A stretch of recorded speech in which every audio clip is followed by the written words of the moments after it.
Hello friend, welcome back. In our previous video, we successfully created our logging method, and here I have already done this work, right? So now friend, I want to first of all check it, that means everything is perfectly working or not. So right now, if you go to our table in our database user table, they have no data. But so now first of all, I want to check it. That means it now should be display our this return response message as an invalid email or password, right?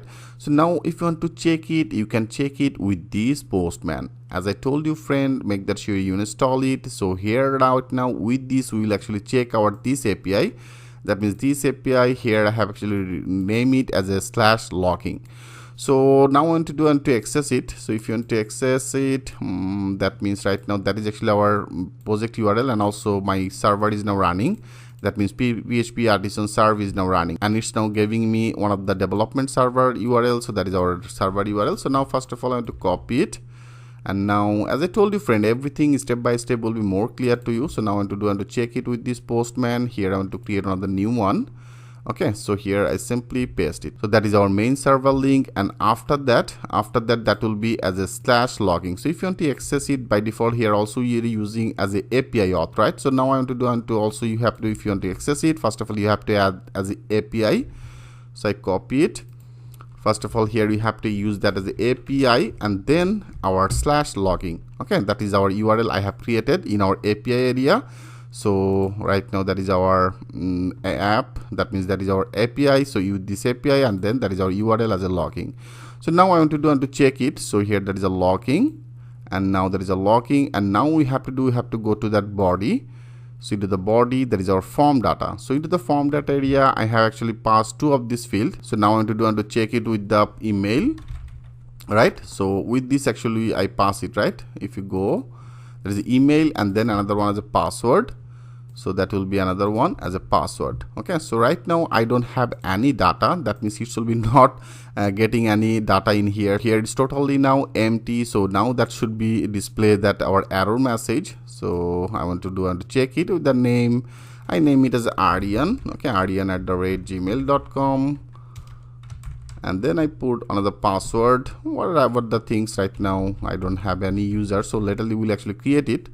So right now I put on the password. So now if everything okay, it should be display our this error message, right? So here we didn't get any email address password, so it should be not match. It should be simply return this response message as the invalid email or password. So make that sure you save it. I click as a save all, and now I put that email field, and then password field I put that value as a aryan@gmail, and then password. Okay, and also this method, that means this request will be what? This request will be also one of the post, right? So now we have to change it, not that get method, that will be as a post. So after that post, if you click as a send, yes, you can see friend, now that is everything is great. That means now it's perfectly getting our this message as an invalid email or password. So that is the message I have set it on here. You can see that is the response message as an invalid email or password.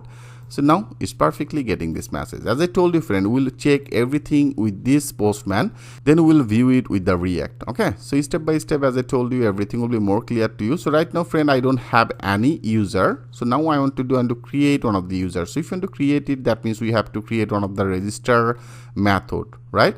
So now let's create it. So now I want to create another method in our API. First of all, we have to create one of the URL. So better I copy it. Okay, I copy it, and then I paste it. So that will be not that logging, that will be as a register, right? So that will be as a register out. So now that will be also one of the post. I want to create one of the URL as a /register. Okay, /register. And now in our auth controller, into the auth controller, I want to create one of the method as a register. Okay, this type of one of the method I want to create. So now let's create it. Go to our auth controller. So that is our auth controller here. That is our logging, right? So that is our logging method, and now that is our and after that I want to create new one as a public, and then function, and then our method name. Okay, so that is our method name as a register.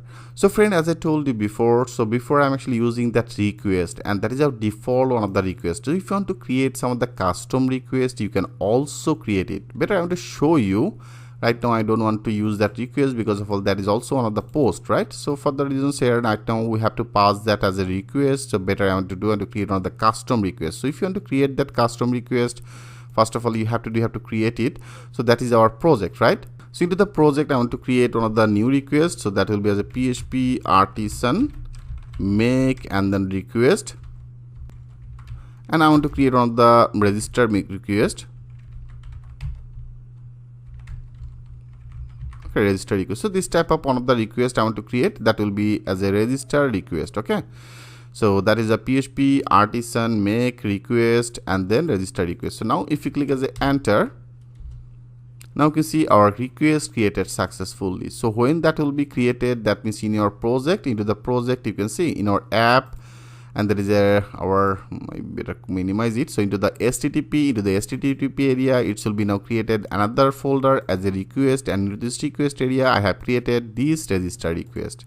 Okay friend, so now friend I want to use this request. So all that validation, now we are able to access it in our this role area. Okay, that means the role method. So here we have to assign all that our role. So I have created this request. So now I want to first of all I want to load it in our auth controller. So into the auth controller, so that is in our HTTP, and then the request. So better I copy it. Okay, I copy it, and then after this, okay, after this here I first of all I have to use it. So that is in our app, and then after that app, that is our HTTP. So I want to use that as a HTTP. Okay, so HTTP and then the backslash, and after that HTTP, that is our request. Okay, so that will be as a request. So request, so make that sure you updated this folder name, that is our request. Okay, so after that request, that is a backslash, and here I have created our request name as a register request. So now first of all you have to load it. Perfect.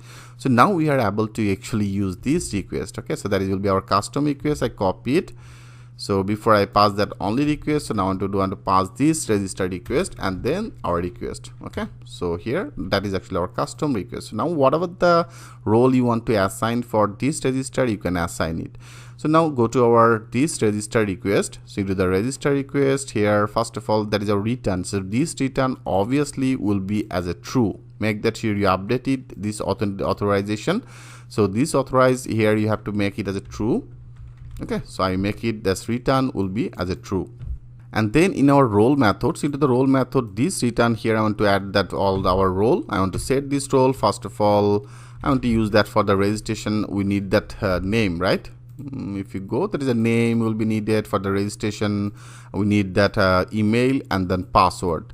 So now I want to add it. So that is our name, and then our name field will be as a required. Okay, required.